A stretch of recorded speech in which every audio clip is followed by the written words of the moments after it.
Disclaimer. I am a law student, and the legal information provided is not legal advice. For that, please hire an attorney.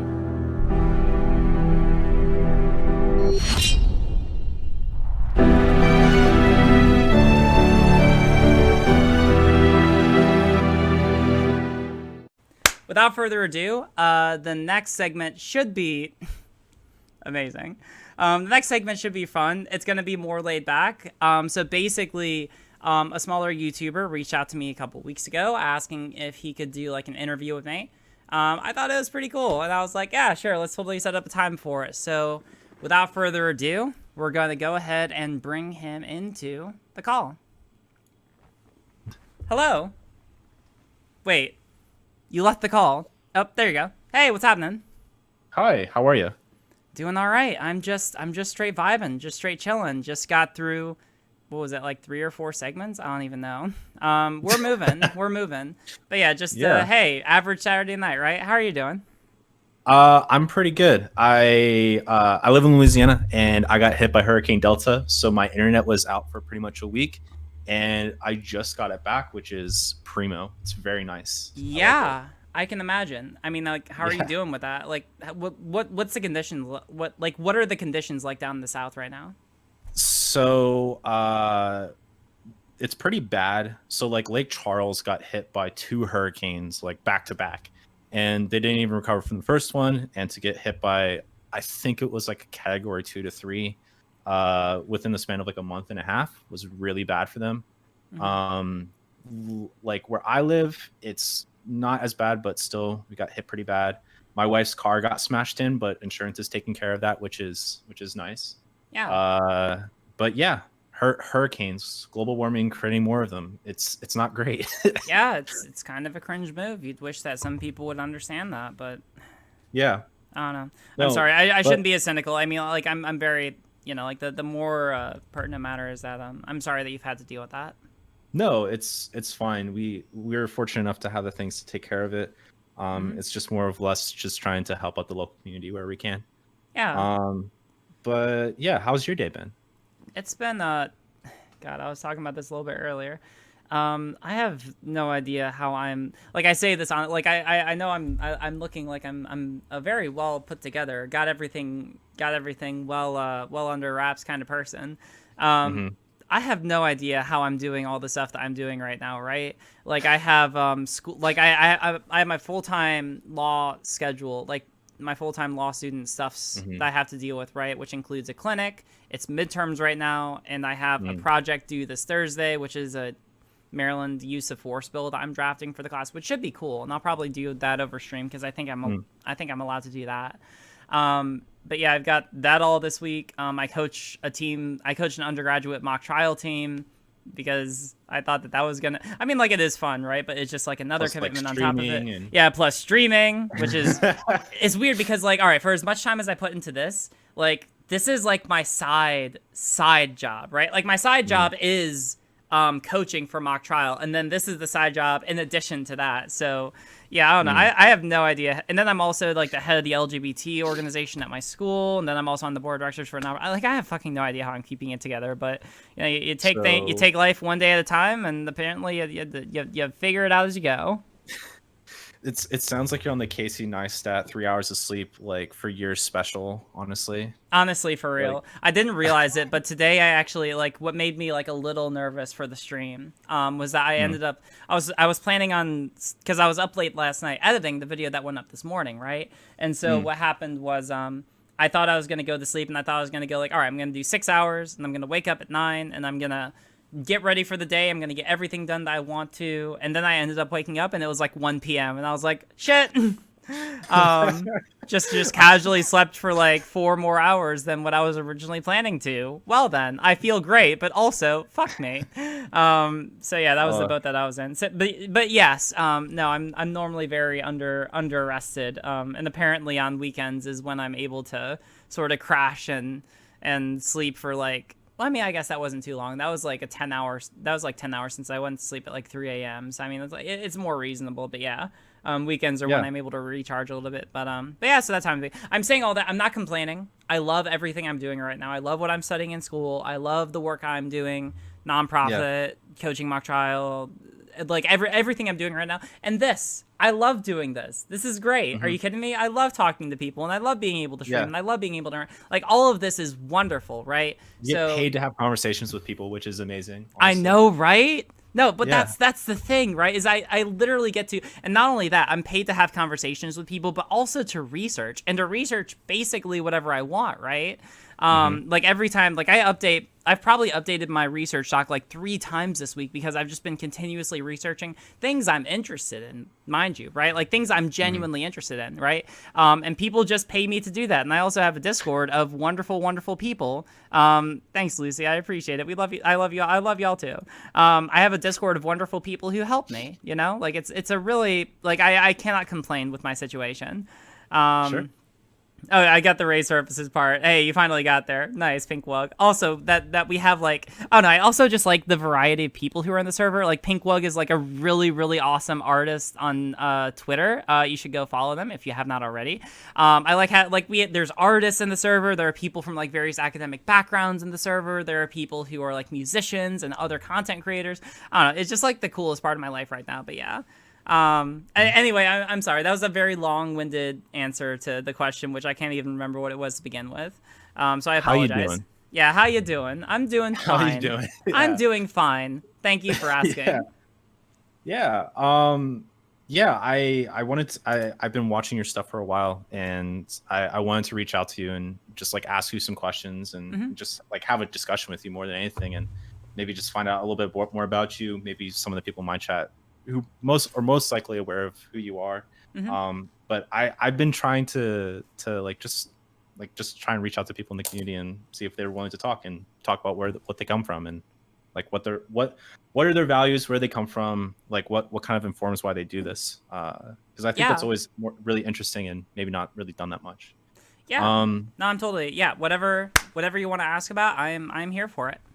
Yeah. So let me start with an easy question. Maybe you already answered some of it. So like, why did you start this? Why'd you start streaming? Why'd you start trying to build a community around you and your politics? Yeah, I mean, like, I've talked about this a little bit before, but I mean, like, originally, like, my channel started out just as like, so the backtrack, right?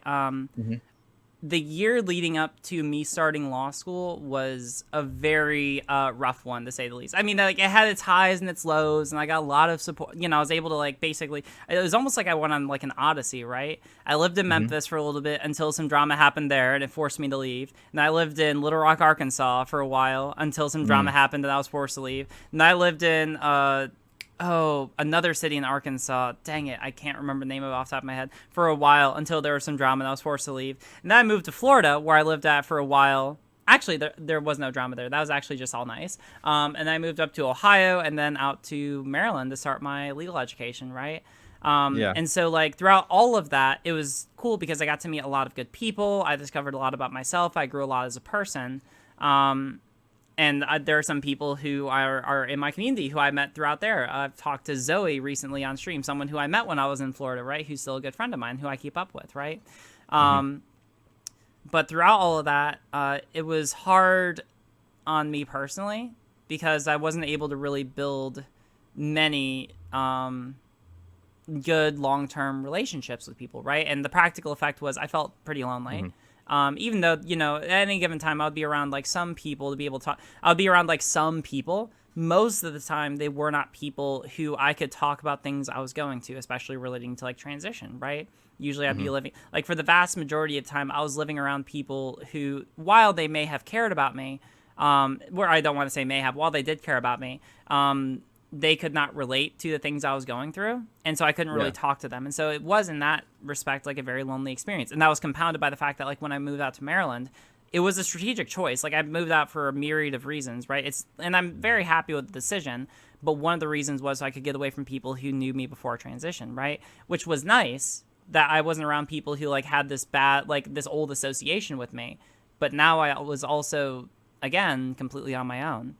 And so I started my channel originally as, like, a blog, like, kind of like a video diary where I could just, like, vent things I was going through to an audience that may be halfway receptive, you know? And it just kind of happens naturally over time that as I started talking more about like more and more about stuff, it ended up turning into more political content. And I ended up, and like I had previously watched like Breadtube and all like left-leaning content creators. Like I knew about ContraPoints and H-Bomb and all of the bigger guys, right? Like I had known all of them. So it just kind of naturally fit that as I started growing a little bit more as a channel, and as I started just kind of figuring out what I wanted to do, you know, I experimented a lot. I did some things here and there. Eventually, I just found that I really enjoyed talking about politics, and I was able to incorporate a lot of the things that I had learned, both in undergrad, coaching and doing mock trial, doing debate, and then also things I had been learning from my legal education. I found I was able to really effectively utilize a lot of that in the content that I do. And so when I saw people like, actually it was funny because a lot of people know Vosh first and Zan second. I actually first, the first like kind of like live streamer on the left that I was aware of was Zan. I think he got recommended to me through like through a ContraPoints video. And I watched it and I was like, oh shit, this guy is pretty cool and makes like good arguments, right? So I watched him for a while. Eventually I watched Vosh from him, and then I kind of got exposed to a lot of other creators through that sort of chain of events, right? Yeah. And so I watched them and I was like, oh wow, this is, I mean, like I knew I couldn't do video essays.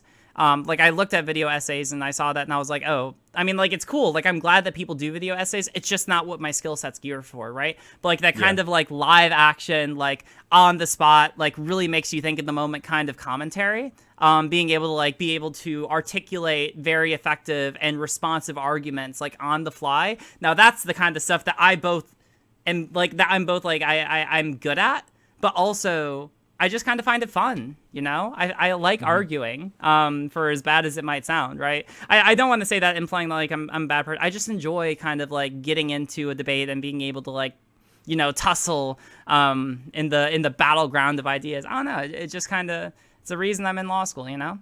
And so it just kind of naturally progressed as I've hashed out and figured out a lot more what I want to do with my channel. The reason why I do a lot of it today, like there is some utility like to the stuff that I do. I like to be able to spread good political, you know, efficacy and all of that. But like as far as like me personally, like why do I do this? I do it because I enjoy it. And also because now I feel like I'm able to use it as a vehicle to sort of continuously improve myself and make myself a better political advocate, right? I'm able to constantly educate myself. I'm able to constantly work on my public speaking skills. I'm able to constantly network. Like ultimately, while I don't think that there's like, well, you know, there is some benefit to like political efficacy or political advocacy like that the channel does itself, I try to use it primarily as a vehicle for being able to improve myself and to like get myself more opportunities to be able to kind of increase my ability to do better advocacy on a personal level. So it sounds like a lot of like at least your streaming aspect at least stems somewhat from an interest in like your initial interest in law. So what kind of sparked that interest for you to learn more about law and to investigate it? If it sounds also like you spent a lot of time doing debate either in high school or at some point when you were younger. So was it like always something that you knew that you wanted to be a lawyer and that you wanted to get involved with law or politics or something like that, or did it just like, was it like a series of things that led to that? Yeah, so I mean, here's what I'll say, right? For the longest time, I have vaguely had an interest in pursuing a legal education. It's just only been within the past couple of years that I've manifested like a much more clear image of what exactly I want that kind of a career path to look like. Like I was raised in a family of lawyers, you know, my mom's a lawyer, my grandmother was a lawyer before her, right? And I'm following the gals in the family, right? It's actually kind of, I don't know, I like that. But yeah, so I mean, like I've always been interested, you know, I saw that and I was like, oh damn, my mom's a badass. I want to be a badass, you know? You know, like I've always been vaguely interested, but I also recognized that I didn't want to go into the kind of law that she wanted to practice. She was a private litigator. And also was like the chief prosecutor of the city she grew up in for a while. And I mean, like I've done criminal law practice, right? Like this past summer, I I clerked at the office of the Maryland Attorney General. I helped, like one of the divisions I clerked for was our organized crime division, which was cool. It taught me a lot about like the criminal justice system and what to do with the law and how it functions in that area. And like understand it, right? I did exceptionally well in my criminal law class when I took it last year, is the reason I got the clerkship. But it's just not for me, right? I think that my kind of interest, like my very specific particular interest in the law, and what I want to do with it kind of like crystallized, like kind of formed when I was working as the program director for Constance Abbey, which is a homeless outreach nonprofit in Memphis, right? And the thing is, like, I loved the work I did when I was there. I was very close when I was choosing where to go to law school. I was very close to choosing just to go to the University of Memphis on a full ride so that I could stay as the program director there, right? Like, I was just about to do that because I really loved what I did there. The main reason I didn't was because I was just starting to come out. I was in transition at that point, and like I knew that if I chose to stay down there, while I could run this organization and otherwise do some good advocacy, I knew that there was like there's a ceiling to how much like LGBT people can do as far as like political advocacy in the South. You know, like there's a hard ceiling, and I didn't want to have to deal with that personally, especially since I had the opportunity to be able to get out of there and be able to relocate. But when I was down there, right, I loved the work that I did, and I was able to help people every day. I was able to help people find homes, find jobs, and also just like get basic necessities to get by, right? The problem is that it became very quickly apparent that you couldn't really, like that kind of work is like putting a Band-Aid on a broken arm, you know? Like a lot of the reasons that people ended up in poverty was either because they had been whether it was because they had not finished their high school education, whether it was because they came from broken households, whether it was because the systemic racism, systemic thing, like systemic racism broadly. Yeah, exactly. And I mean, like, there are other things, right? Drug addictions, mental health issues, being in the prison, like being in various prison programs, right? Like the list goes on and on and on. And the sad thing is that like a lot of these things can tend to compile one onto another. Like a lot of the people that we got very rarely would just be dealing with one of these issues, right? Like once you're homeless, it's very easy for these issues to all kind of stack on top of stack on top of each other. And so what became very apparent is that like while the work is good to do to be able to help people get by and improve their lives in what is otherwise a shitty system, the system is still itself like pretty shitty altogether, you know? And you can't fix it from like that kind of a micro localized kind of level. You know, you need to be able to work from a much higher kind of political level. And that normally does require like the easiest way to be able to kind of get into that field is through a law degree, right? Like by and large, having a law degree, and this is why I would say that like law, like a legal education is one of the most gate kept kinds of education in our country.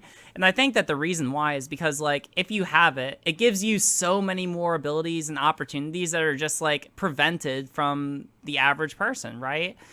Even though like, and this is the hot take, most lawyers are not like particularly smart or impressive people. They usually, like, by virtue of the fact that they're lawyers just means that they were able to get through a couple of years where they either just took out a massive amount of loans or had parents pay off, you know, the cost of their education. And they were able to study and take an exam and they were able to pass it. And that's really all that it means, right? But for some reason, we as a society, I mean, like, I don't know what, like we broadly use legal education and like whether or not someone is a lawyer as a way to just like automatically ascribe credibility to people. It's probably a reason why a lot of people will ascribe credibility to me, even though right now I'm just a student, right? Because people hear that, people hear law student or lawyer, and they're like, oh wow, this person must be a super duper smarty pants. When in fact it's just not really the case normally. So it sounds to me like you view being a lawyer as somewhat of being a path to a politician. Or being like a judge or something. So, like personally, what do you think is like more interesting to you, to try and become some sort of judge and try and like make discrete decisions in individual cases, or do you think trying to like kind of audible your law degree into becoming a politician of some sort? Which one to you is more interesting, and what's like your eventual goal with this? Because it sounds clearly like you're trying to aim high with like this law degree. Yeah, for sure. I mean, I'm 100% aiming to be a politician, right? That's the goal. And the reason why is because, and I've thought about this a lot, right? I think that there's good work to be done in like appellate advocacy. I think that aiming to be like a circuit. Sorry, could you just describe that just a little bit more for what that means? Yeah. What it means? Sorry. So like appellate advocacy, that's so broadly speaking, there are two types of law, and well, I mean, I guess there's three types of law, right? There's legislative law, executive law, and there's judicial law, right? Judicial law is usually not what people talk about as much because it's not the fun kind of law that's decided on by the legislature or the executive. But it's law all the same, right? Like it's law that's binding to you as much as like something decided by the legislature. And what that means is that it's judge-made law, right? So when a case goes before, usually district courts don't have as much of an effect unless there's like an injunction or injunctive relief sought by a party. But like when a case goes before like a circuit court judge, right? Which is the appellate level. It's the level above the district court, at least at like the federal level. For people who aren't aware, in the federal level, we have three levels of courts, right? We have the district courts, which hear all the cases at the trial level. Then we have the appellate courts, which are divided into, I think it's like 13 circuits. And then we have the Supreme Court, right? And so if you want to, if one party gets an unfavorable decision at the district court level, they can appeal to the circuit court or the circuit that they belong to. And then if they decide on something, it is binding law just in that circuit, right? And then if a party gets an unfavorable decision there, then they can appeal to the Supreme Court. And if the Supreme Court wants to, because they're a body of discretion, then they can also rule on that lower court decision, right? And that would be precedent binding on the entirety of the nation, right? And so that's basically, and so like appellate advocacy would be trying to influence law through that system, right? Specifically by taking cases and arguing cases which would have impacts on broader society. This is also just broadly called like impact litigation. So like the ACLU, for example, will specifically look for cases on civil rights issues and will try to argue them so that they could get appealed to higher courts, so that they could be able to get like a binding precedent on whatever that issue is, right? Like whether it's gay or LGBT rights, whether it has to do with like, that's like basically how abortion happened. Or like a Roe v. Wade. I'm pretty sure that wasn't the ACLU, but like it was the same kind of idea, right? Like it's impact litigation that's able to create binding law across the country, and similar issues, right? Like it's really like it is an important form of advocacy. I just don't think it's for me because like, the thing with that kind of an advocacy, right, is that I do not personally love it as much because everyone in appellate advocacy kind of appeals to like this theater of being objective truth seekers, right? Like everyone who engages in appellate advocacy, like there's always this there's always this like over view, like I'm not sure if I want to call it like a belief or like an aesthetic, right? Like because an objective truth type of thing. It's everyone. Here I'm just gonna say how it is. Everyone likes to pretend, like in appellate advocacy, that people don't actually have like that like the reasons that people are pursuing the types of advocacy that they do are for any like partisan related reason. Usually they will try to make it like some kind of vague appeal to, oh, we just want to pursue traditional family values, or, oh, we just want to pursue civil rights for everyone, right? And I just don't love it because like I would rather, like it prevents you from being quite as honest with your political views.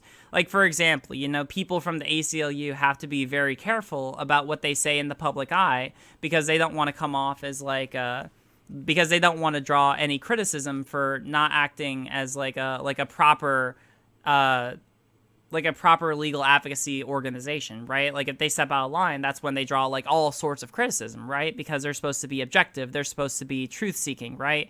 They don't want to be able, and they don't want to come off as like obviously they're biased towards their goals, but they don't want to come off as like unjustifiably biased, right? And that's the same for the right too, right? Like basically every right-leaning like advocacy organization will admit their bias, but they will try to justify it with like an appeal to like general kinds of values. And for me, it just kind of ends up leading to this place where you end up having to be a lot more careful with what you actually believe, and you can't actually be as critical as you want to be in a lot of instances, right? So it's it is like a form of advocacy, which I think is good. But like, also, for example, for me, right, I tend to be a lot more abrasive, and I tend to be a lot more just like straight to the point when like with a lot of my criticisms, right? And thank you. Someone just subscribed, and I really appreciate it. But yeah, so I mean, like, for example, with me, I tend to be a lot more abrasive. I tend to be a lot more like straight to the point with a lot of my criticisms.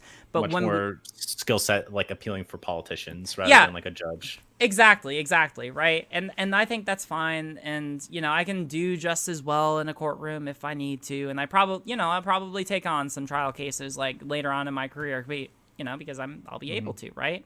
But like it's just a different kind of skill set, and I tip my hat to the people who are in the, like, I have friends in the ACLU, I have friends in other, like, who do that kind of civil rights work, and they're wonderful people, and they need to do that work. And if there are people who are watching who want to do that, I say go ahead and pursue it, right? Just be aware that like like any kind of track in politics, or like trying to meaningfully create political change, the road is harsh and long, and Yeah. it'll, like, there will be every incentive to get out at every opportunity. But like the benefits are like very important, right? And you can be able to do a lot of really good stuff there. I just feel like I'm probably better set for the political arena, so that's the way I Yeah. want to take it. So I kind of want to like preamble my next question with like a little bit of a personal story here. Sure. So in my stream, I constantly talk about the importance of like local politics. Where I'm at, there have been 5 police killings in the past year. Most recently, someone got shot 13 times in the back while he was having a manic episode. A kid who was a teenager, like 16 years old, was pinned down by 2 other police officers and just punched right in the jaw by someone who's a middle school school resource officer. And my town mayor has defunded over 20 local parks, which are in primarily Black areas, and has very close ties to police and like a lot of the police people in the area. So maybe I want your opinion on this and what you think.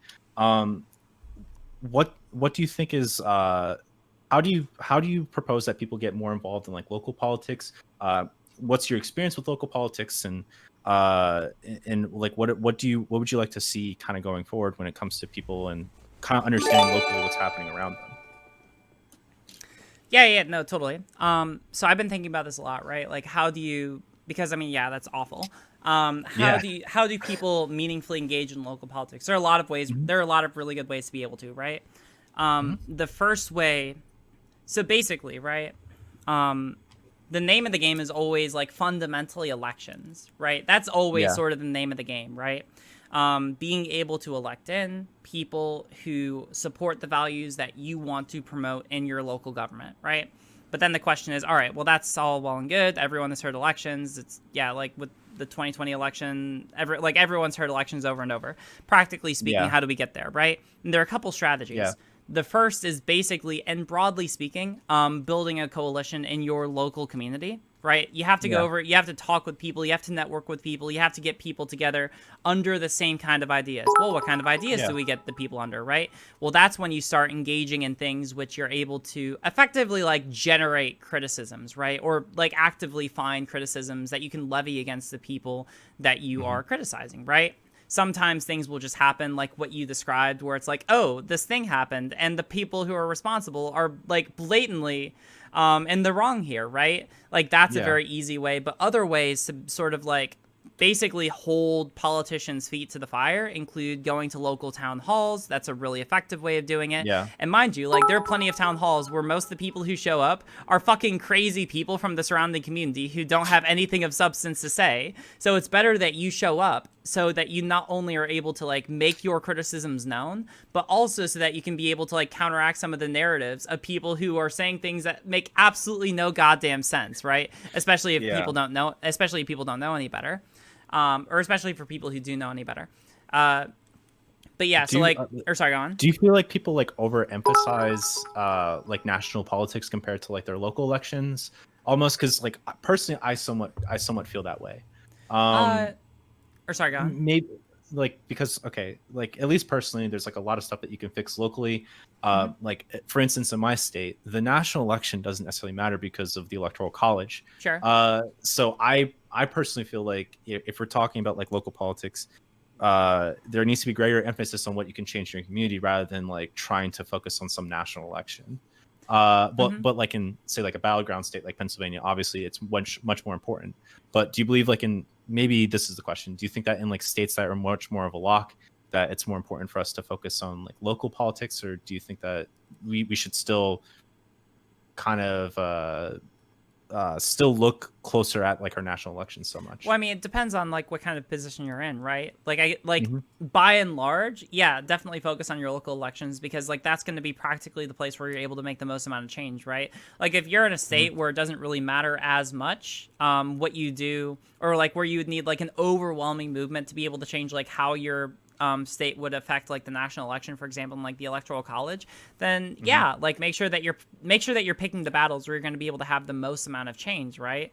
I think that like the main exception to like the idea that you should otherwise focus on like more local politics would be like if you're someone doing like giant online advocacy. Like for me, Maryland is probably going to go blue, right? Like it's almost a done deal, right? But like because of the nature of what I do, I have at least some effect on national politics, and so I'm going to continue to focus on national politics, right? Especially because a lot of people who watch me now, mind you, I'm going to try and find ways to talk more about like local Maryland politics, but by and large, people who watch me are not here because of Maryland politics, at least not at this moment. And so like for me, I'm probably going to continue to focus on national politics, but yeah, like it is so important to focus on local politics because that's practically speaking where most of the immediate effects on like the lives of citizens are made, you know? Like there's tons of local law that have a much more substantial effect on the lives of individual people compared to like what the Supreme Court decides, you know, like some 80 some odd times a year, right? So yeah, I would definitely advocate for people.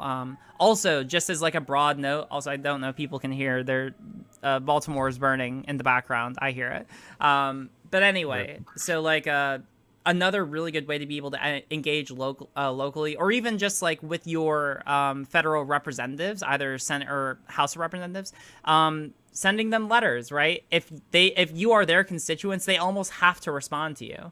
I actually have a really good video where I did an interview with someone who interned on Federal Hill for a federal congressperson.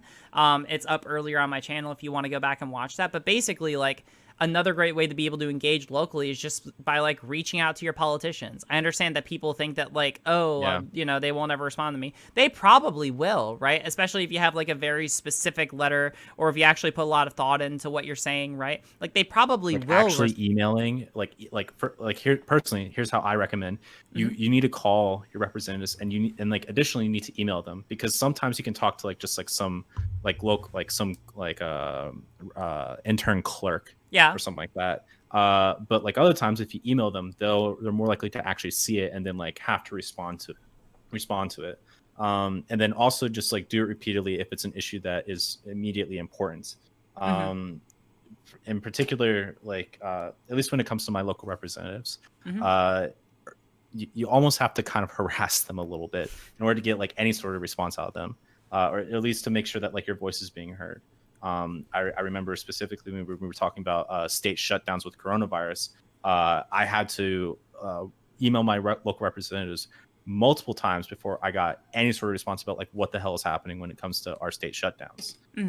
So sorry, just to add to that at least a little bit. Yeah, no, you're completely fine. I mean, like that's a really good example, right? It's really hard. I mean, like it's always important to make sure that we're strategizing how we reach out to representatives so that we're getting like an actual response from the representative. Another really cool idea that Grayson, I remember in the same interview that I alluded to earlier, expressed to me is like going back to the idea like pooling together and like collaborating with other people in your community.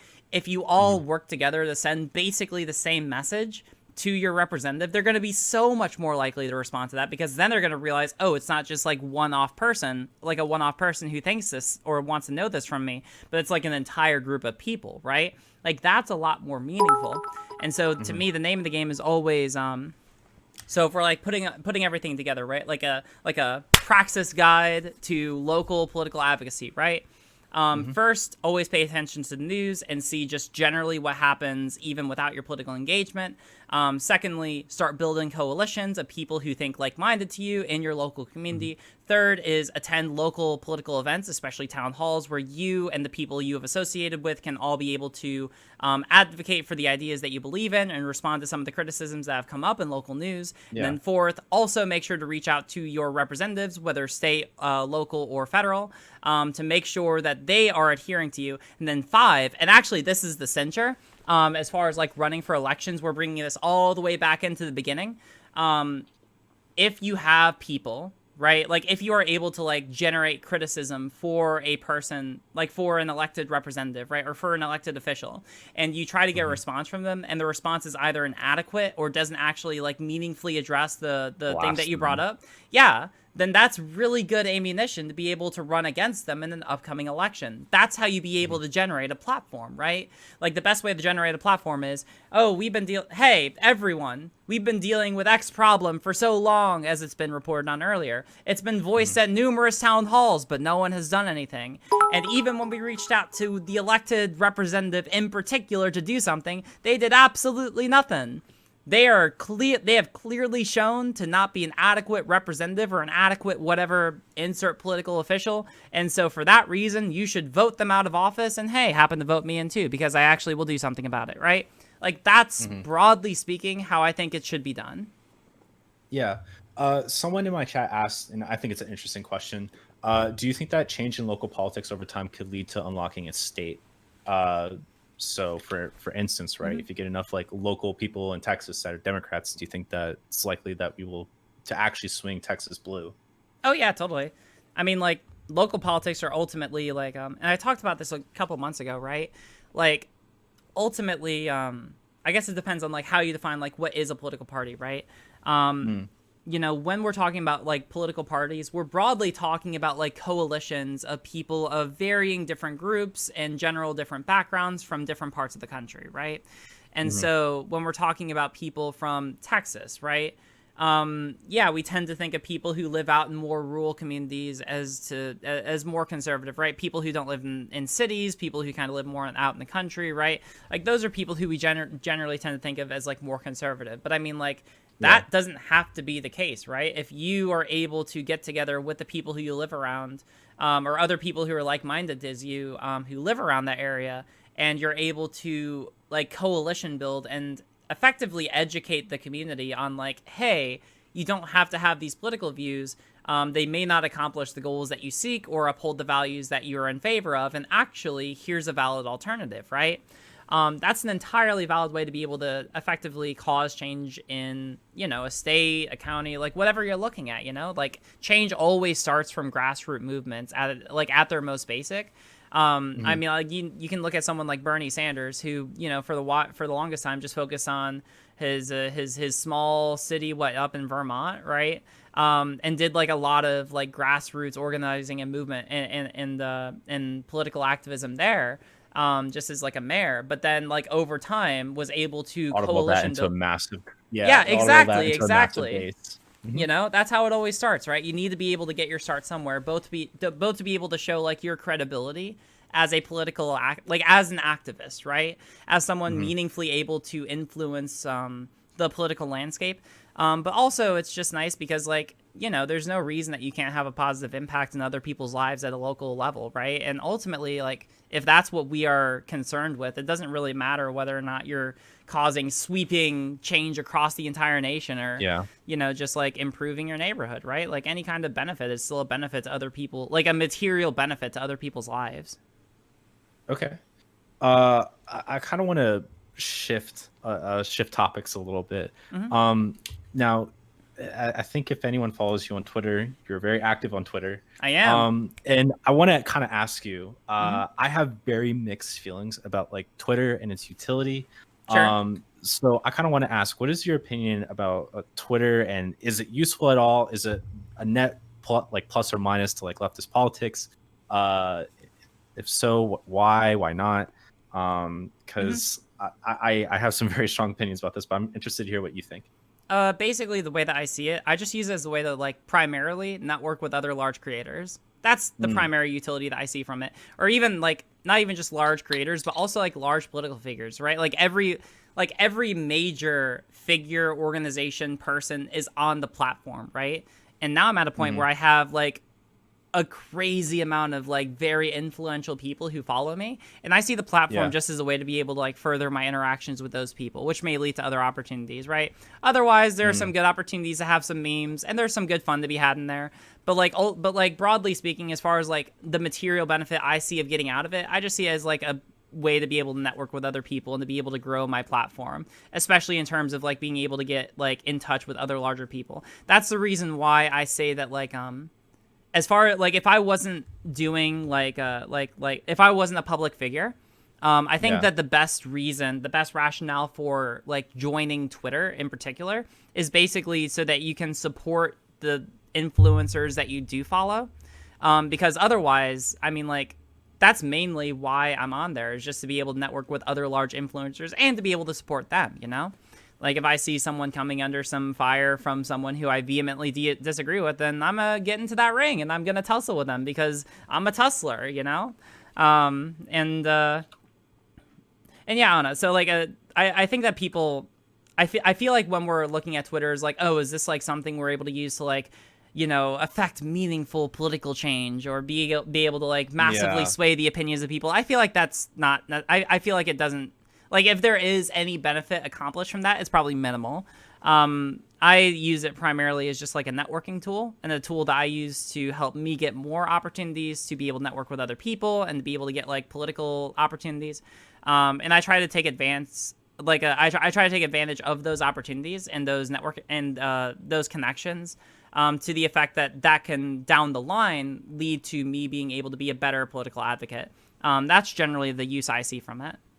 Yeah, I maybe this is because I'm a bit smaller myself, but I tend to find more of like the smaller people on Twitter, and I guess I'm just in a sea of like people throwing out like really just bad takes. Yeah. And it feels sometimes like that's all that exists on Twitter, is just like a bunch of people spewing really bad takes or really bad memes, and just not a lot of good coming out of it. But I guess like for someone like you, being able to network with other people, because literally everyone's on Twitter and has a Twitter that's somewhat active, I guess I can see the utility in terms of networking, at least on that front. I know that I've at least seen you interact with recently quite a few turfs on Twitter, and like set up a lot of different stuff there. I mean, like that's mostly just me dunking on them. I don't know. That's purely fun. That I do that because I enjoy it. That's the only benefit I get out of it, is that like I do it because I enjoy it. And also so that like, and practically speaking, so that I could also demonstrate to everyone else why their arguments are just so shit, you know? Like that's that's, you know, sort of like the utilitarian benefit of it. But like the main benefit for me is that like, I don't know, I just enjoy dunking on people with bad opinions, you know? It's a good time. It's a good grand old fun time. I'm not sure if like that's like the most moral high ground kind of answer, but it's the honest one. Yeah, I tend to disagree with the take that you always need to be upstanding and like the most moral like person. Like, when they go low, we go high. Like, I inherently disagree with that statement, because you know that's how you lose. Like, politics and like or any political platform that you have is essentially an exhibition of power, and nothing more beyond that. Yeah. Do you mind if I comment a second? Because I mean, like, if we want to talk like larger policy, the thing that always like as a baseline, kind of like the thing that's always sitting in the background that makes me feel just so overjoyed with how, you know, especially like TERFs, right, will always try to like posture themselves as victims. Well, and I mean, like, you know, you can see this broadly among people who are conservative, right? But will posture themselves as victims. Will try to make it seem like, oh, everyone's just attacking us. Oh, everyone's being too mean to us. Oh. The thing about it is that, like, I remember back in 2016 when you had someone like Riley J. Dennis, who, mind you, made a lot of the same exact arguments that I do nowadays, right? Like, if you were to go back and watch her videos, like, substantively, they're pretty good, you know, it's like on the merits of what they deliver. But they've been ratioed so hard, and she's been harassed so much that she's been like almost unable to talk about like any major political content, you know? And like the harassment and the ratioing primarily comes from the same people who get all bent out of shape whenever they get a negative comment on Twitter, right? I have no sympathies for these people. Like, these are the same people who would go on to like, these are the same kind of people who would go onto Riley's videos and like call her a man, and then they would like turn around and act like they're being the victim of a male oppressor. Actually, I'm going to be talking about an example of this later. Whenever, you know, I try to make like an argument that like a TERF is being absolutely fucking ridiculous, you know? I just find it like very hypocritical, and like I have no sympathy for these people whatsoever. So in maybe like maybe for normal people, or I guess maybe not normal people, but for people who aren't like engrossed in politics, and maybe like a lot of what people's opinions are on gender, or if they don't necessarily have like an opinion on gender that's very strong, and they happen to have like some pretty turfy beliefs, in your opinion, what's like the grace for that? Like, is there any sort of grace that we should have for people that may initially have some turfy opinions, and so how long, and sorry, and what, like, how long of a period should we give them for that? Well, I mean, like, with anyone with any kind of like yikesy political opinion, I understand that broadly speaking, people are like the product of their circumstances. Most of their beliefs probably, like, it's not like all like none of us really are like perfectly logical, like premise conclusion thinking kind of beings, right? Like, we're all, you know, vaguely speaking, the product of our circumstances, and some of us just happen to end up in such a place or places where we could be better informed than other people, right? But I get that people are like you know, like, I understand that, you know, there might be some people who we would probably otherwise like broadly call good people who have some bad political opinions. I grew up around a lot of the same kind of people in my hometown. I generally try to look at and this is usually how I'll treat people, right? I generally try to look for whether or not they're engaging, like when I'm talking with them or I'm communicating with them, or criticizing something that they put out, whether or not I think they're acting in good faith. Good faith being broadly defined here as, if you have a belief and you are presented with evidence which goes contrary to that belief, will you recognize that contradiction and then either amend your position or just reject the position that you previously held outright in the face of that overwhelming new evidence, right? If you choose not to, then it shows me that there's literally nothing that I could say to you to otherwise convince you against your views. And at that point, it's basically like I'm talking to a wall, you know? So like with people with people who have those kind of bad opinions, like I'm fine walking people down like the literature or walking people through studies or the evidence or what have you. Like I'm completely, like I will go as far as I need to if people are genuinely acting in good faith, right? Because it means that there's a chance that I could reach them, you know? But like the minute that they've shown that like, listen, there's absolutely nothing that I could say to you to change your mind, then I don't really care at that point. At that point, like it's like I'm talking to a brick wall, and I'll probably just start dunking on you, because the audience, like usually like the minute that I realize this, the audience also realizes, oh, this person is just full of shit, you know? It'll depend more on the circumstances. Like a really good example is a couple months ago, I had two debates about Ariel Scarcella, right? I had one with a trans guy named Mars, and I had one with a cis woman named Marcy. The stark difference between there's a very stark difference between those two debates, right? Where I made largely the exact same arguments. The difference being that literally at the beginning of the debate with Mars, he said, no matter what you say to me, I will not change my mind. And Marcy didn't say that, right? And so with Marcy, I really tried, and I was very nice to her, and I was very candid. Now, after the fact, she showed that, I think that she actually said, like, at the end of the debate that, like, you made a lot of good points, but ultimately, I don't really care. Yeah, I don't care, and I'm not going to change my views, right? And she ended up just, like, molding in my comments after, to the point where I had to block her, right? but like, you know, during the debate, I thought that she was acting in good faith, and so I treated her as if she was acting in good faith, right? But like with Mars, it was pretty apparent that he wasn't, and I treated him accordingly. And that's usually the line that I'll look for, right? Like, is there a chance, at least some chance, that I am able to convince you against your views if I am able to show you that they are wrong, right? If the answer is yes, I will be very candid and I will be very cordial with people. And if the answer is no, then yeah, I'll probably end up dunking on them. I don't know. I want to have fun because otherwise I'm just wasting my time. Yeah, that's true. So do you, so like I'm just maybe asking for your opinion on this, but do you think that maybe it's just me like becoming more aware of like leftist politics in general, but do you Sure. feel like trans people are becoming a little bit more visible in society than they have been before? I feel like maybe this is just a feeling. This isn't necessarily based off of objective fact, but I feel like after kind of gay rights got locked down in the United States, at least on a Supreme Court basis, that the next fight seemed to go to trans issues, and trans issues have become more and more a part of the forefront. Do you kind of sympathize with this, or do you feel like that's maybe true, or do you feel like it's always been a part of the fight, or like a very prominent part of it? I just kind of want your perspective on it. Yeah, I mean, like I do think that it's gotten, broadly speaking, a lot more prominent in recent years, especially since like I think that like gay rights, especially since Obergefell v. Hodges, has taken a little bit more of a backseat just because it hasn't been like as much of an issue. Not saying it's not an issue. There are still like plenty of issues within the LGBT community broadly, as far as like, you know, facing, you know, legal rights and representation, equal representation. But like the thing is with trans issues, and the reason why I think that it's a lot more, because like it has always been in the discourse, like it's always been there, right? People will talk about how the Stonewall riots were started by trans women of color, you know? I think that the reason why it's become a lot more prominent recently is because trans people are just generally more accepted.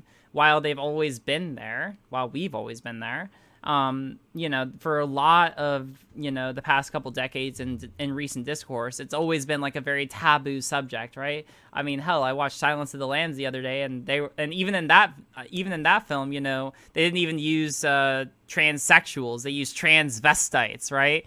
Like it's not exactly like representation has been that great up until just recently. And so I think that the thing that's really made trans people a much larger part of political discourse is that it's something which people who are opposed to trans rights have to be more concerned about now than compared to recent years, because now people who are opposed to them realize, oh shit, now people are actually supporting this. Now people are actually supporting the idea that trans people are who they say they are, and that they deserve equal rights and protections and representations under law. Crazy ideas, I know. Yeah. But like, whereas like in previous years, they didn't have to worry because it wasn't like trans people were a prominent, didn't have the same kind of support that they have today. So yeah, I would say that that's probably the main difference for me, right? Is that like they very much are a larger part of political discourse, but primarily by virtue of the fact that since they have gotten a lot more support in recent years, that has meant that like people who are opposed to it have to care more about it now than in previous years where they didn't really have to, since it wasn't like a major political issue. Maybe maybe I got a question for you. Does it bother, like, do you ever feel like obliged to talk about trans issues given that you are trans? And if so, does it ever like bother you that like you feel like you have to talk about it, or is it like a point of pride for you? I'm curious. No, I don't like it. You don't like it? No. Yeah. Here's the thing.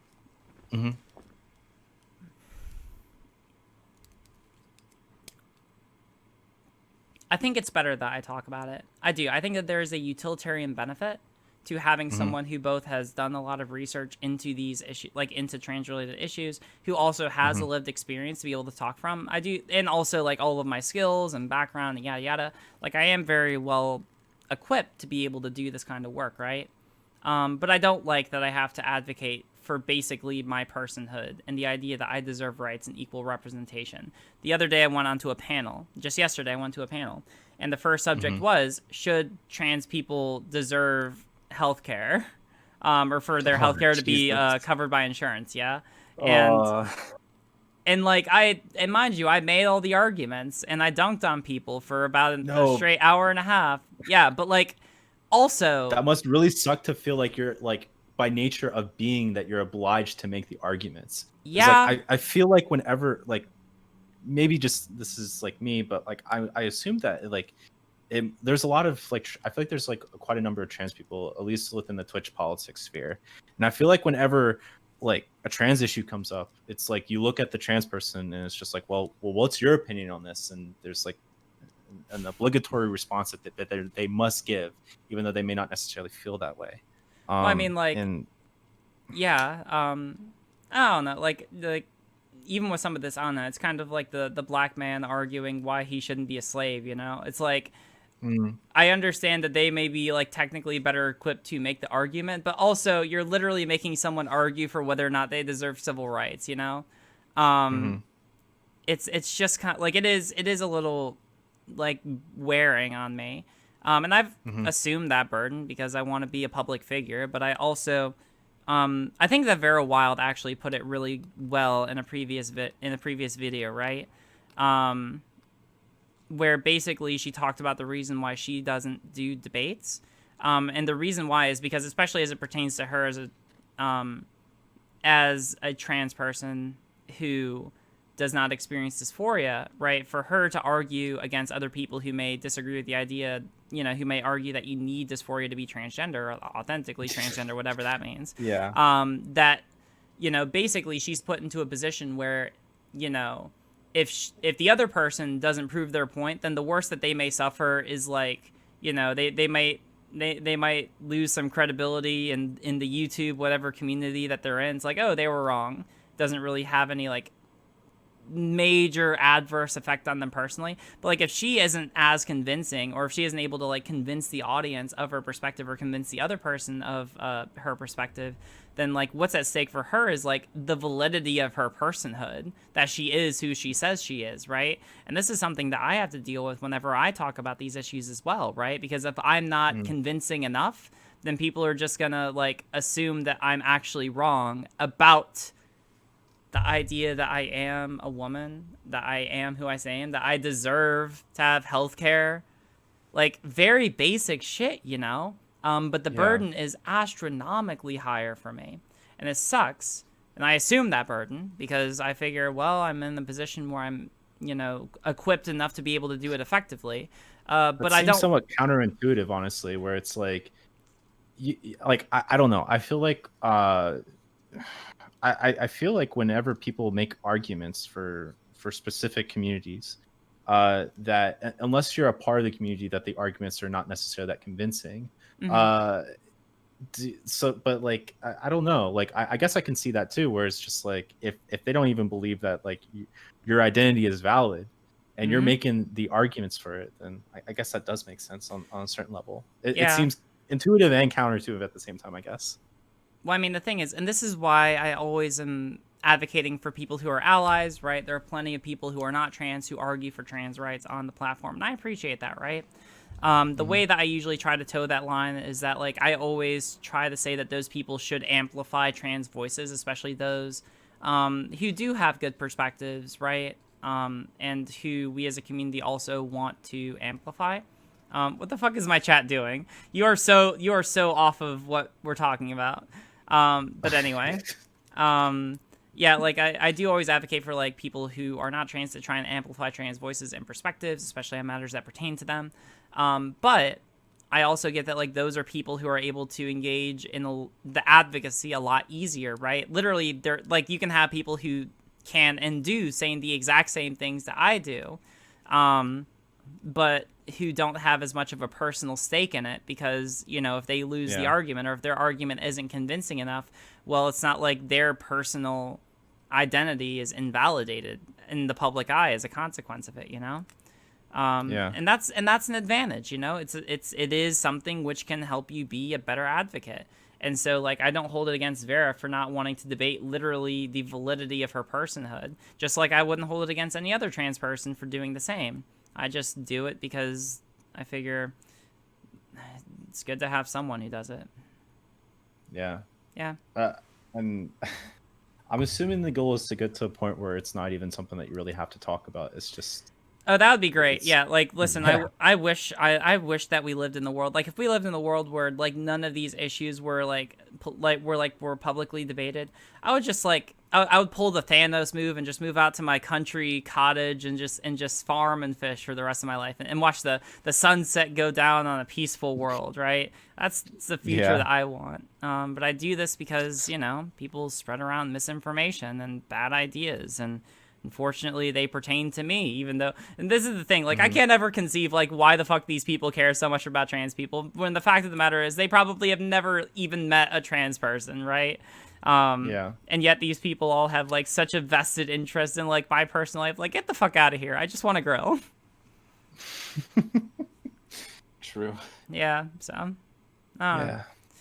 It sucks, but, you know, it is what it is. And hey, you know, the nice consequence is that, like, in the course of my advocacy, I'm able to build a community like what I have here. And the nice thing is that, like, hey, you know, at least in this small corner of the internet, it's people are pretty chill, and I like that.